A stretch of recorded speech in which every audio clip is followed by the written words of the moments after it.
মালিক জিজ্ঞাসা করে প্রতিদিন, বান্দা কি কারণে আমাকে ছেড়ে দিলা? হ্যাঁ, রাত 12টা বাজে তুমি ঘুমায় গেলা, মা ঘুমায় গেল, বাপ ঘুমায় গেল, বিবিও ঘুমায় গেছে, পাড়া পড়শি ঘুমায় গেছে। আল্লাহ বলেন, আমি তো ঘুমাই নাই বান্দা, আমিও তো ঘুমাই নাই। সারাদিনে আমিও তো জগৎটা পরিচালনা করছি, তবুও তো আমার কোনো ক্লান্তি নাই, আমি তো ঘুমাই নাই। কেন ঘুমাই নাই জানো বান্দা? রাতের 2টা বাজে যদি তোমার পেশাব করতে হয়, রাতের 3টা বাজে যদি তোমার দরজা খুলতে হয়, তখন যদি তোমাকে উঠতে হয়, আর আমি যদি ঘুমায় যাই বান্দা, তোমারে চোখ মেলে দিবে কি?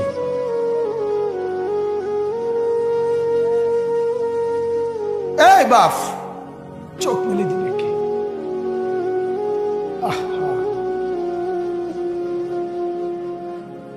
আল্লাহ আমাদেরকে মাফ করে। কোরআনুল কারীমের মধ্যে আল্লাহ তাআলা বলছে, ওয়াহুয়াল্লাযী ইয়াতাওয়াফফাকুম বিল-লাইল।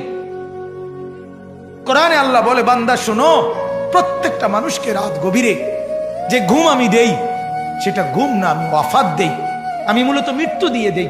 আবার আমি দয়া করে একটা নির্দিষ্ট সময় পরে চূড়ান্ত মৃত্যু দেব বলে আমি আবার সেই হায়াত সকালবেলা যখন জাগতে শুরু হয় তখন আমি ফিরাই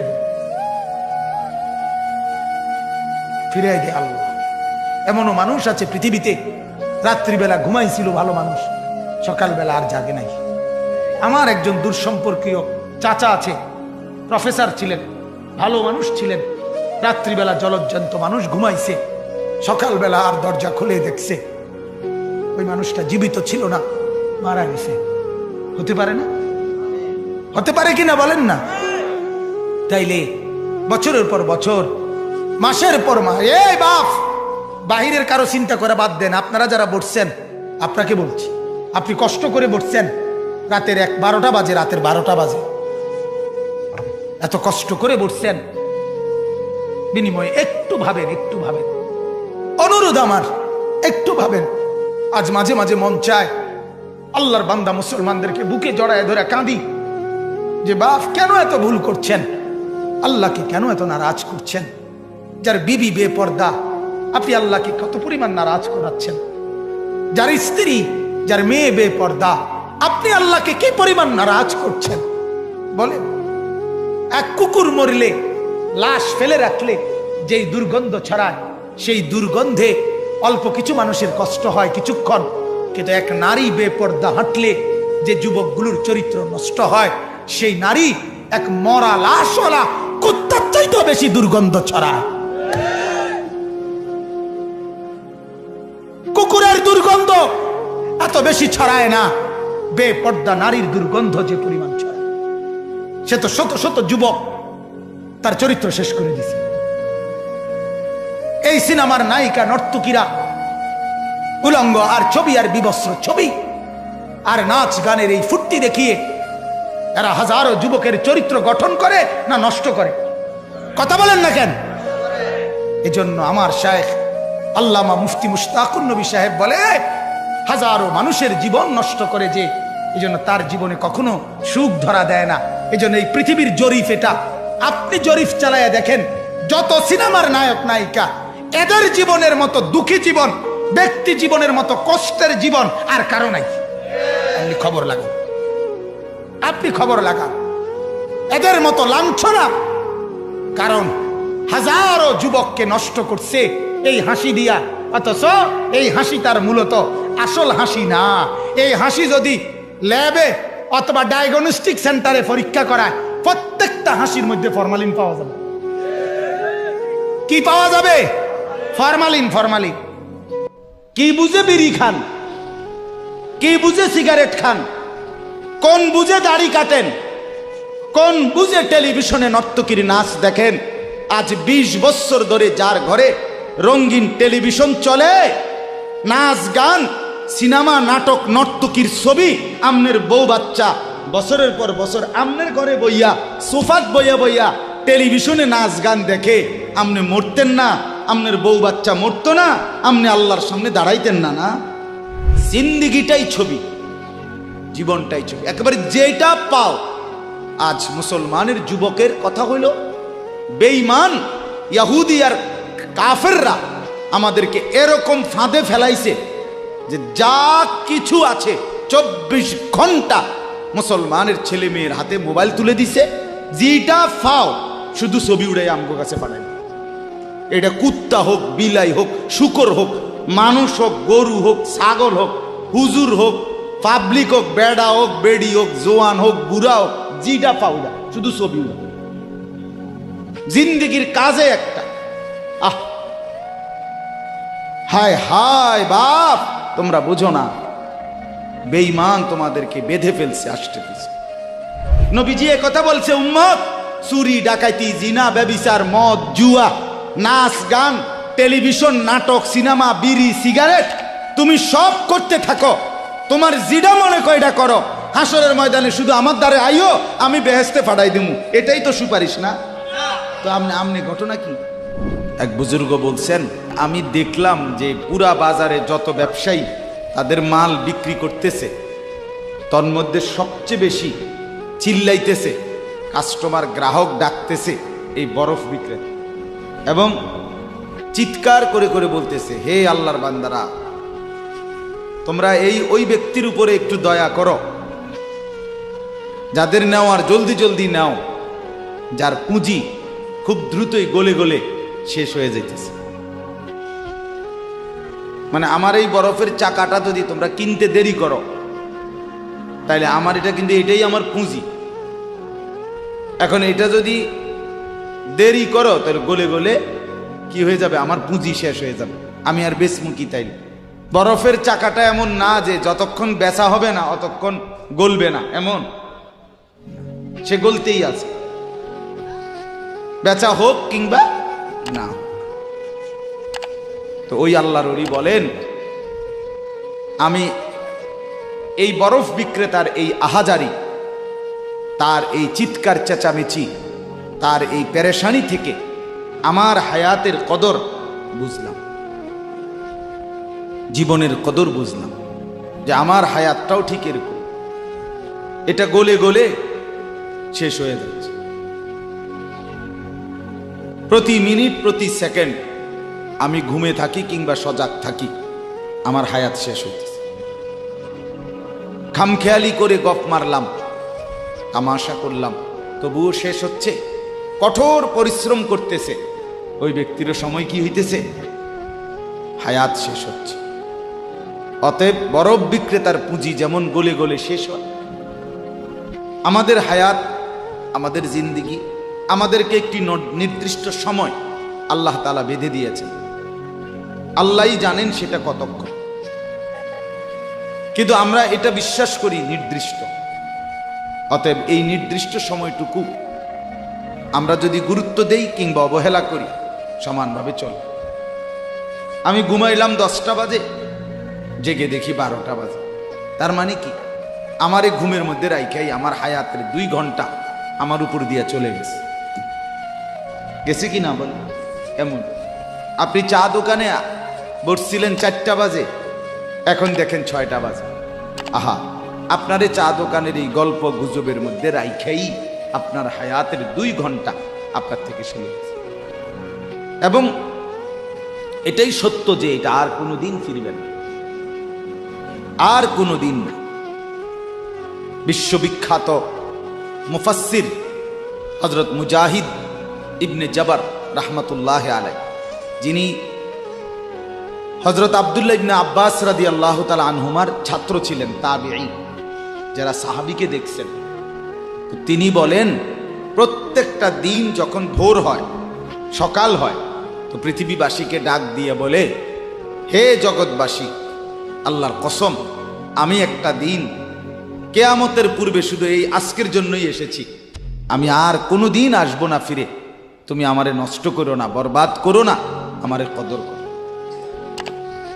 আজকের এই 13ই অক্টোবর, আগামী শুক্রবারে আবার ফিরবে না, শুক্রবার একটা আসবে, কিন্তু সেটা 13ই অক্টোবর হবে না, সেটা হয়ে যাবে 20 অক্টোবর, ঠিক না বলে? এই ঘন্টা, এই মিনিট, এই সেকেন্ড, এই সময় আর আসবে। অতএব আমার প্রথম কথা, লম্বা সময় বয়ান করার সুযোগ নাই, আপনাদের কাছে আমার প্রথম কথা, আমার বাপ, যে যত দিকে ব্যস্ত থাকেন জিন্দিগির কদর করে। আপনার হায়াত আপনার কাছে আমানত। কোরআনুল কারীমের মধ্যে আল্লাহ তাআলা বলেন, ওয়াউরিদু আলা রাব্বিকা সাফফা। এই সূরা কাহফের মধ্যে আমি যে এই সূরা থেকে পড়ছি, আল্লাহ বলেন তোমাদের প্রত্যেককে হাসরের ময়দানে লাইন ধরিয়ে একজন একজন করে আমি আল্লাহর সামনে এনে দাঁড় করানো হবে। একজন একজন আমি আল্লাহর মুখোমুখি পেশ করা হবে। লাকাদ জিতুমুনা কামা খালাকনাকুম আউয়ালা মাররা। আল্লাহ তাআলা তখন বলবে, বান্দা কি হলো, মনে কি পড়ে? আল্লাহ বলবেন, বান্দা মনে পড়ে তো যে অবস্থায় দুনিয়া গেছিলা, আজ ঠিক সেই অবস্থায় আমি আল্লাহর সামনে আসলাম। দুনিয়া থেকে যেদিন দুনিয়ায় গেছিলাম মায়ের পেট থেকে, সেদিন একাই গেছিলাম, আজ ঠিক একাই কার কাছে ফিরলা? আমার সামনে। বাল জাআমতুম আল্লান নাজআলা লাকুম মাওঈদা। এরপরে আল্লাহ বলবে, তুমি তো মনে মনে ভাবছিলা, যেই ফুর্তি যেই তামাশা তুমি করতেছিলে দুনিয়ায়, তুমি মনে করছো এমন একটা দিন আসবে না। তুমি ভেবেছিলে মরতে হবে না, হাসরের ময়দান আমি আল্লাহর সামনে আসবে না। আজ তো দেখলাম, আজ চতুর্দিকে তাকিয়ে দেখো, এটা হাসরের ময়দান। আজ দেখো মানুষগুলো কাঁপতেছে, আজ দেখো মানুষগুলো ভয়ে তটস্থ। তাকিয়ে দেখো। ওয়াবুদি আল কিতাব ফাতারাল মুজরিমিনা মুশফিকিনা মিম্মা ফি। আল্লাহ বলেন প্রত্যেককে আমি আল্লাহর সামনে এনে তার আমলনামা তার সামনে রাখা হবে, আর আল্লাহ বলবে পড়ো, দেখো। তো প্রত্যেক নাফরমান পাপী নিজের জিন্দেগির গুনাহ আর নাফরমানি দেখে আল্লাহ বলেন কাঁপতে থাকবে। মুশফিকিন কাম ওয়ায়াকুলুনা ইয়া ওয়াইলাতানা, আর বলবে হায় আমার কপাল মন্দ, মালি হাযাল কিতাব।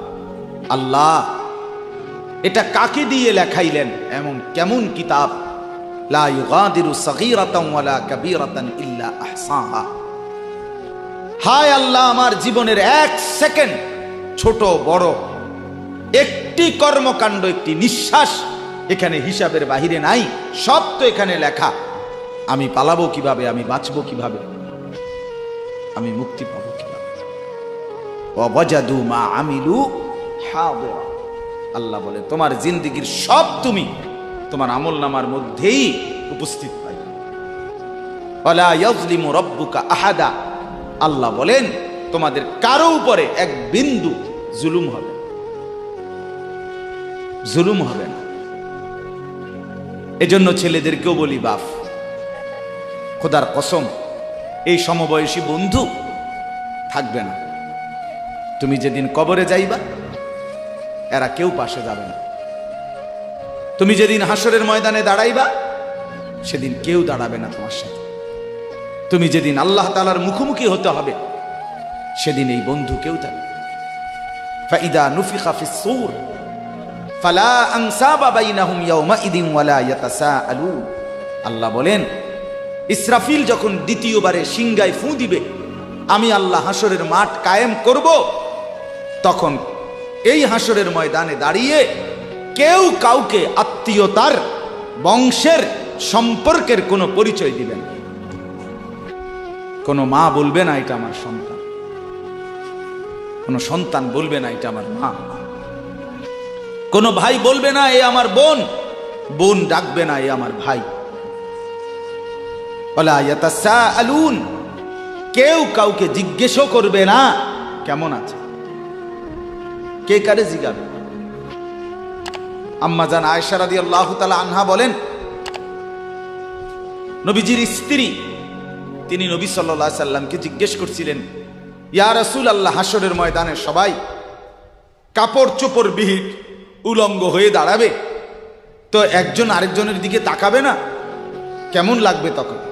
রাসূলুল্লাহ সাল্লাল্লাহু আলাইহি সাল্লাম বলেন, খোদার কসম আয়েশা, হাসরের ময়দান এতটা ভীতিকর অবস্থা যে একজন মানুষ নিজেকে বাদ দিয়ে কারো ব্যাপারে তাকানো চিন্তা করার, খবর নেওয়ার 1 সেকেন্ড সময় পাবো। সকলেই উপরের দিকে নিজেকে নিয়েই ব্যস্ত থাকে। ইয়া রব্বি নাফসি নাফসি, ইয়া রব্বি নাফসি নাফসি, ইয়া রব্বি নাফসি নাফসি। এজন্য বাপ আমার, আপনার হায়াত আপনার কাছে। আপনি যেদিন মরবেন সেদিনও মানুষ ভাত খাবে। এই গ্রামবাসী ধোকা, ধোকা, মহল্লাবাসী ধোকা, এগুলো সব ধোকা, সব ধোকা। বন্ধুরা ধোকা, স্ত্রী ধোকা, এগুলো সব ধোকা। সব ওই রাত্রে খানা খাবে, আপনারে দাফন করে আসে। আরো বেশি খাইব মানুষের ঘরের থেকে, যাইতে আইনা ভাত খাওয়া। আও হারাদিন কাঁদছেন আমনে, শরীর দুর্বল হয়ে যাব খানা না খাইলে। ভাত খা, খানা বন্ধ। লাশের সামনে, লাশের সামনে মুসলমান আজকে জানাজা, লাশ সামনে, এখানে দাঁড়াইয়া জিগায় খানাটা কোন দিন কইয়া লাইলে ভালো আছিল। কি আহা আহা, মানুষ কার জন্য শিক্ষালেন? এই মানুষগুলো তারা আজকে জিগায় খানাটা কোন দিন করবে। 4 দিন না খানাটা কি সোমবারে করলে ভালো হয় না মঙ্গলবারে করলে ভালো হয়? কদ্দুর অনবুজ করে লাইলে ভালো আছিল। লোকজন কি আর আবার পাইবেননি? হ্যাঁ, মানুষটিরে আবার কইটো আইবেন, আজকেই কইয়া লাইলে ভালো। ফলে জানাজার লাশের সামনে দাঁড়াইয়া আগে কইয়ালায় সবাই খেয়াল রেখেন সোমবারে খানা। আহ, এর নাম দুনিয়া, এর নাম, এর নাম দুনিয়া। এই জন্য দুনিয়া বড়ই স্বার্থ। এটা রাক্ষস, শুধু গিলে খায়, তৃপ্ত হয় না, তৃপ্ত হয়। সেদিন আমি এক কুটিপতির বাড়িতে গেছি, অনেক বড় সম্পদশালীর বাড়িতে গিয়া তার বাসায় বাথরুমে গেছি। দেখি যে বাথরুমের যে দরজা, দরজার যে সিটকারি লাগায়, তো সিটকারিটা আছে, কিন্তু সিটকারিটা যেটার মধ্যে লাগায় ছোট্ট বল্টু একটা, এটার মধ্যে লাগায় যেটার মধ্যে আরে এটা নাই। এবারে লাভ হলো কি, কিসের মধ্যে লাগায়? কথা বুঝছেন না আপনি? লকটার এই ছোট ইয়াটা যেটার মধ্যে লাগায় আর এটা নাই। তা না, আমি বের হয়ে বললাম, হা ভাইয়া, এরই নাম দুনিয়া। দুনিয়া এমন একটা না একটা থেকেই যায়, সব চাহিদা, সব প্রয়োজন পূরণ হয় না, পূরণ হয়। আপনার লাশ যেদিন জানাজা হবে সেদিনও আপনার ঘরের হাজারো প্রয়োজন বাকি থেকে যায়, বাকি থেকে। পৃথিবী হাসবে ঠিকই, সিএনজিও চলবে, অটোও চলবে, সূর্যও ডুববে, চাঁদও উঠবে, রাতও শেষ হবে, দিনও আসবে, কেউ থামবে না আপনার জন্য। আপনি শুধু চলে যাবেন একা কবর, কেউ থামবে না। এরে বাপ, কেউ থামবে না। ছেলেরা আজকে বন্ধুর পাল্লায় পড়ে নষ্ট হয়ে যাচ্ছে। আহ, সমবয়সী বন্ধু তোমার উলঙ্গ ছবি দেখায়া, নর্তকী দেখায়া শেষ করে দিল, তুমি বুঝলাম। সমান সমান বন্ধু একসাথে তোমার জুয়ার আড্ডায়, মদের আড্ডায়, নারীর আড্ডায়। আহ, আফসোসের ব্যাপার। ভাবতেই শিখেন একজন মানুষ সুস্থ স্বাভাবিক, একজন সতেজ সবল মানুষ, সে কেমনে এত বোকা, নিজেকে ধ্বংস করে। আমি যখন এখন এই মাত্র যে দিদা আসতেছিলাম গাড়ি দিয়া, একটা ছেলে প্রতিবন্ধী, ছোট একদম প্রতিবন্ধী, সে দাঁড়াইয়া রয়েছে মাঝখানে, মানে গাড়ির হরনও বোঝে না, কিছুই বোঝে না সে। পরে আরেকটা ছেলে ধরে তারে এক পাশ করে দেওয়াতে তারপরে আমার গাড়িটা আছে এই এখানে। এখন এই ছেলেটা তো অবুঝ হইতে পারে, এই ছেলেটা তো প্রতিবন্ধী, সে তার ভালো মন্দ বুঝে না। কিন্তু তুমি ছেলে সুস্থ সবল স্বাভাবিক যুবক, তুমি কেমনে নিজের ভালোটা বুঝো না? তুমি কেমনে নিজের ভালোটা বুঝো না? বলে এত মানুষের জানাজা, কবরস্থান নাই এমন কোন এলাকা আছে? বলেন, আপনাদের মহল্লায় কবরস্থান নাই? আপনারা কোনোদিন জানাজা পড়েন নাই? আপনারা লাশ দেখেন নাই? তাহলে জলজ্জান্ত মানুষ আজকে কবরে। জনাব হযরত মাওলানা আব্দুল বারী সাহেব, আমার তো পুরা মনে আছে কত সময় আমার সাথে, কতদিন বয়ান একসাথে দেখছি, বসছি, কথা বলছি, কোথায় হারিয়ে গেল?